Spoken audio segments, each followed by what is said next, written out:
Vaya tema, y para revisarlo, analizarlo y conocer sus puntos de vista, me da mucho gusto compartir estos minutos de esta mesa con mis compañeros. Lucy Bravo, ¿cómo estás, Lucy? Muy buena noche. Muy buenas noches.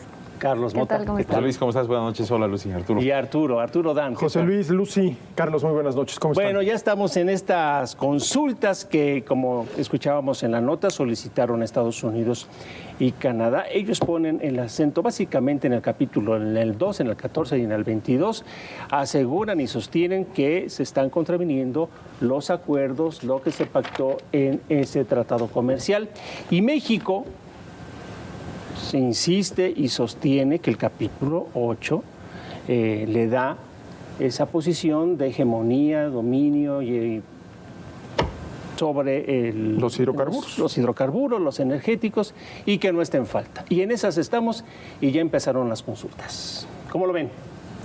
Pues mire, yo sí creo que tenemos un problema severo, haber llegado a este punto en donde Estados Unidos y Canadá están solicitando estas consultas para después llegar eventualmente al panel.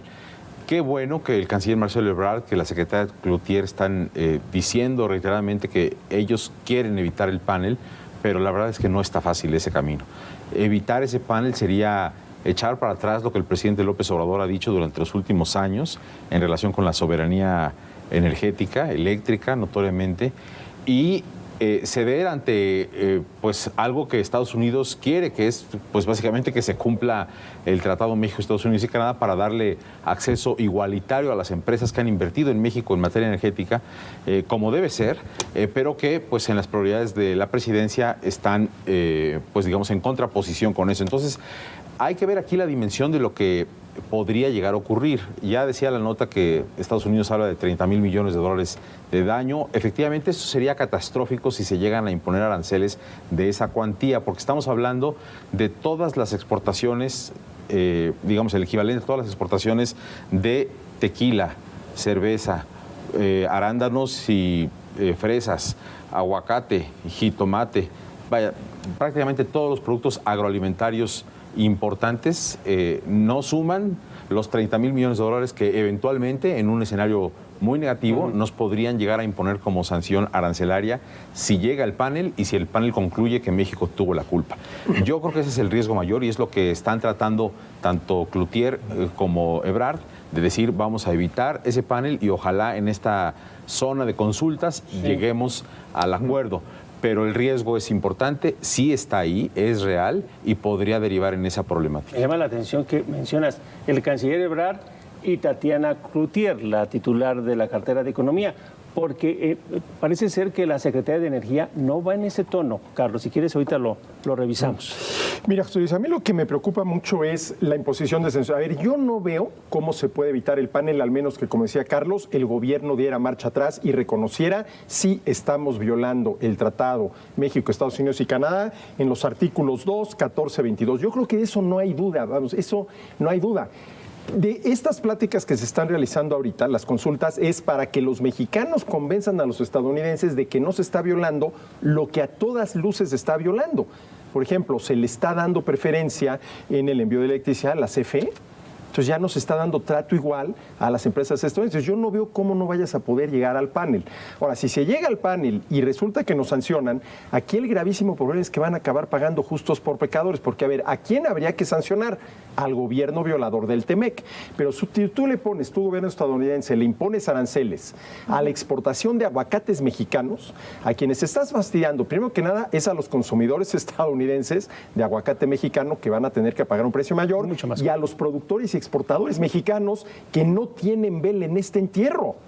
Es decir, todo esto, si lo analizas, está de cabeza. No, es que hay que sancionar a México. Espérame, no a México, porque no todo México, comenzando por los aguacateros de Michoacán, violaron el TEMEC. Ahora, yo sí no veo, Carlos, Lucy, Luis, no sé cómo lo veas, cómo no se pueda llegar al panel, al menos que el gobierno reconociera realmente se violó el TEMEC, artículos sobre todo el 2, el 14, el 22. A ver, mencionar el 8, el famoso 8, la soberanía, a ver, esto no tiene nada que ver con la soberanía. Lo que está reclamando Estados Unidos y Canadá no tiene que ver con la soberanía, no viola la soberanía en materia energética. Además, es lo que el mismo gobierno firmó. Entonces, yo sí no veo cómo no se vaya a llegar al panel. La verdad, lo veo muy difícil. Lucy, ¿cómo lo ves? Y sobre todo porque estamos en una etapa en la que se habla sobre todo de una oportunidad de pues buena voluntad, de presentar precisamente posturas, digamos, más conciliadoras y que eviten el panel. Y claramente si algo pues ha caracterizado la política energética del país es que no existe una voluntad para escuchar, digamos, estos reclamos que no surgieron de la noche a la mañana. Tenemos que simplemente situar el hecho o el momento en el que estamos como un salto cualitativo importantísimo, precisamente de estas inquietudes que las empresas extranjeras, pues digamos, expresaron durante mucho tiempo, y al no recibir pues una respuesta, digamos, pues mucho más receptiva, justo recurrieron a este tipo de soluciones. Pero creo que incluso iría más allá al tema del impacto en los aranceles y sobre todo en las exportaciones, porque claramente esto se va a traducir o va a tener un efecto cascada en las inversiones extranjeras, en las cadenas de suministro y todo eso ya en un entorno económico de por sí complejo que atraviesa el país y el mundo entero después de una pandemia, con una inflación rampante, ¿no? El conflicto en Ucrania y demás, creo que es precisamente lo último que necesitaríamos, y sobre todo si lo insertamos, digamos, en el contexto político de pues el cierre del sexenio del presidente López Obrador, pues bueno, yo creo que todo esto es parte de lo que tendrían que estar calibrando, digamos, en estos momentos. Pero veo también muy difícil que haya un giro importante en la estrategia y sobre todo una voluntad política, porque eso es al final del día lo que está sobre la mesa, que haya una voluntad política. Acabas de mencionar un asunto importantísimo, certeza jurídica. Eso, si algo quiere un inversionista, si algo quiere una firma que quiere montar una planta, un taller, lo que sea, en otro país, es certeza jurídica. Mira, José Luis, la certeza jurídica empieza por respetar los tratados que tú libre y voluntariamente firmaste.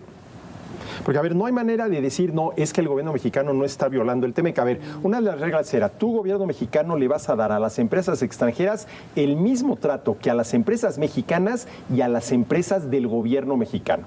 Eso está clarísimo. Eso no se ha cumplido. Ahora, ¿qué dice el gobierno mexicano? Lo dice el presidente López Obrador. No, es que eso que pretenden los gringos y canadienses de que les damos va en contra de la soberanía energética del país. El artículo 8 no es cierto. Nadie está atacando la soberanía. Es que el problema de fondo es asociar, vincular la soberanía o dignidad de nuestra nación con el tema energético. Es decir, somos soberanos porque tenemos litio ahí en el subsuelo, somos soberanos porque tenemos hidrocarburos abajo del Golfo de México, somos soberanos porque tenemos hidroeléctricas y con ellas podemos nosotros mismos hacer nuestra electricidad. Y eso no es cierto. Eso es algo que yo creo que ha quedado demostrado en todo el mundo que no es así. Si el presidente López Obrador quiere fortalecer a Pemex y a la Comisión Federal de Electricidad, está en todo su derecho de hacerlo, y lo que tiene que hacer es hacerlas eficientes, productivas, dejar de que pierdan dinero, quitarle la grasa a esas empresas y exigirles que funcionen como las grandes multinacionales petroleras y eléctricas y ponerlas a competir con las demás, que son las eléctricas y petroleras que estuvieron llegando a México gracias a la reforma de 2013, ¿no? La reforma eléctrica, entonces, y bueno, la energética. Entonces me parece que hay un tema fundamental, que es nuestra dignidad, nuestra soberanía, no debe estar más vinculada con el tema de los hidrocarburos, las energías eléctricas o ahora el litio. Si seguimos creyendo eso, estamos totalmente fuera de foco y chocando constantemente con las reglamentaciones jurídicas y legales que nosotros mismos firmamos. Te decía yo que me llamaba la atención de este papel muy activo del canciller Ebrard, que va muy de la lógica con la titular de la Secretaría de Economía, pero no veo a la secretaria Nale en la misma lógica. Y creo que para entrar a esta serie de consultas y eventualmente a un panel donde ya pueda derivar en algún tipo de sanción con aranceles, tendríamos que ir en bloque. Las dos carteras que están, en este caso, son fundamentales, la de energía y la de economía.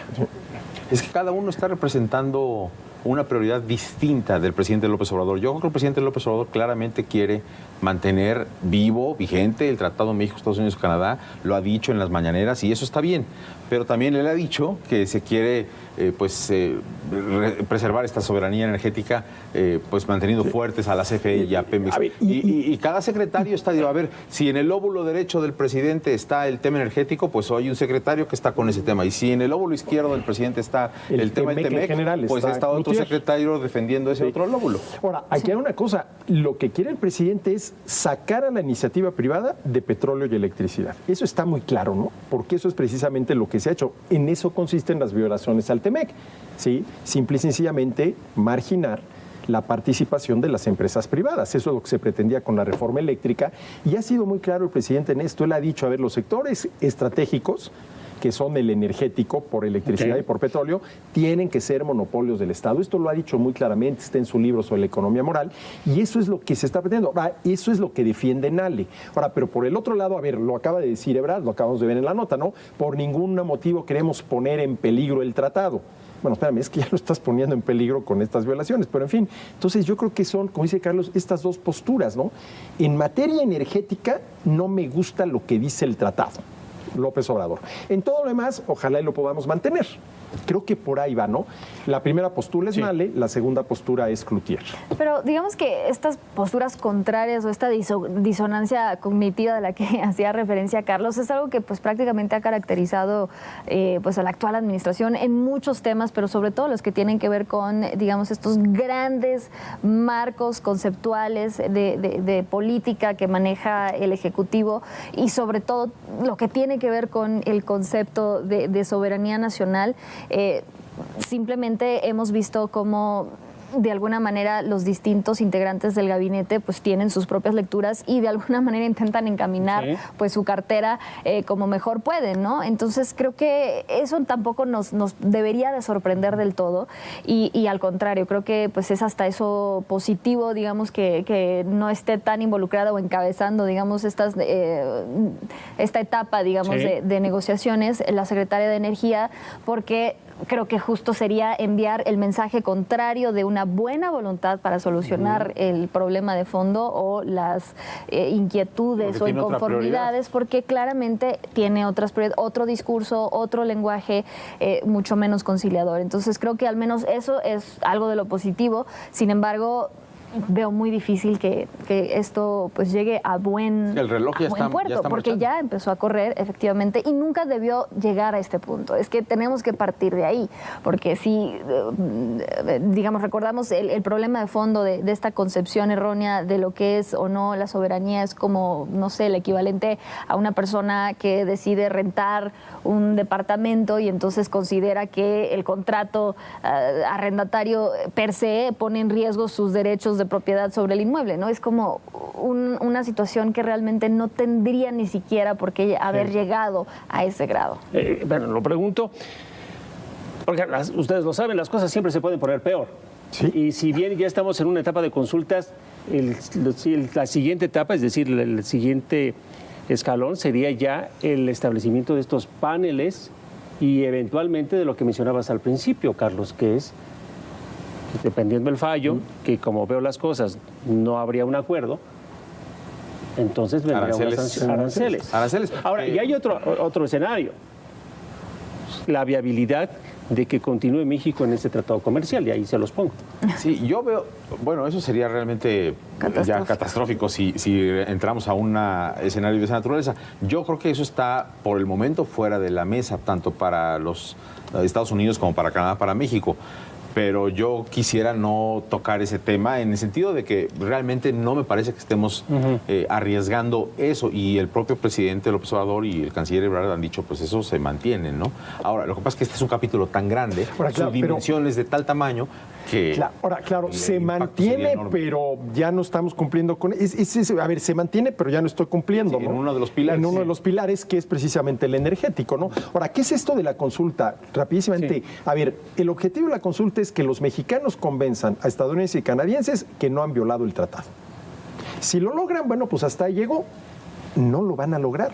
Y tan no lo van a lograr que por eso estadounidenses y canadienses solicitaron las consultas. Bueno, yo quiero poner un poco el desorden, y es que hoy surgió un tema que no quiero dejar pasar la oportunidad de compartir estos minutos con ustedes, porque hoy estuvo muy fuerte en la conversación, muy fuerte en las redes sociales, esta decisión del Instituto Nacional Electoral de multar a compañeros de la prensa que expresaron alguna opinión.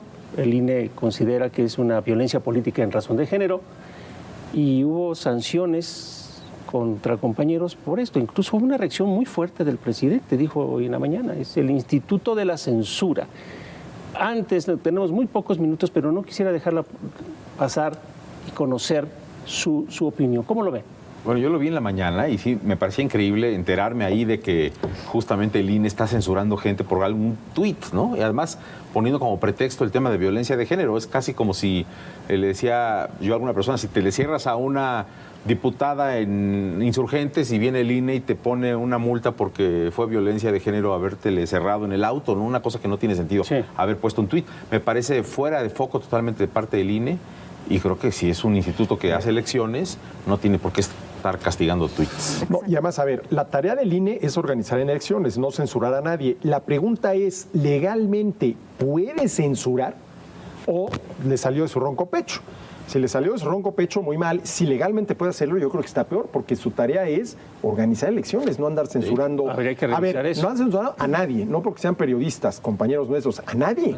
Y sobre todo porque llega incluso a pervertir esta figura de violencia política de género que, bueno, hay que decir, claro, sí, que es un concepto que vale la pena, evidentemente, que exista y que tenga, digamos, un marco jurídico, pero no evidentemente en un contexto así, en redes sociales y sobre todo a raíz de un mensaje que ni siquiera nombra a una legisladora en específico y que simplemente pues generó una serie de reacciones no solo de periodistas sino también de ciudadanos y de usuarios comunes y corrientes y entonces bueno, a ellos no se les sanciona pero a los periodistas sí, como por qué y cuáles son los lineamientos y de cuándo acá precisamente el Instituto Electoral se pone, exacto, pero esa es la ¿no? pregunta. A ver, ¿legalmente lo puede hacer? ¿Entra dentro de sus atribuciones? Ahí sí no lo sé. Bueno, me imagino que ellos han de estar pensando que sí, si no, no lo habrían claro, hecho.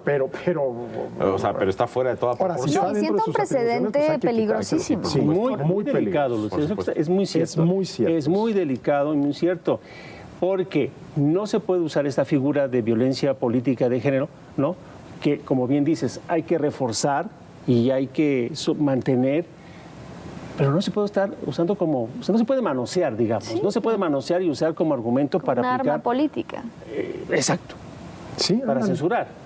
No, es que, o sea, está fuera de toda proporción que el INE esté haciendo esto. No tiene pies ni cabeza. Como tú bien dices, si esto está en la ley, hay que cambiar la ley urgentemente, ¿no? Bueno, es uno de los asuntos que dedicamos ayer... varios minutos a analizar el presupuesto que está pidiendo el INE para el próximo año, los montos tanto para la operación en sí del propio instituto y de los montos que está pidiendo para la organización de los dos procesos electorales del próximo año.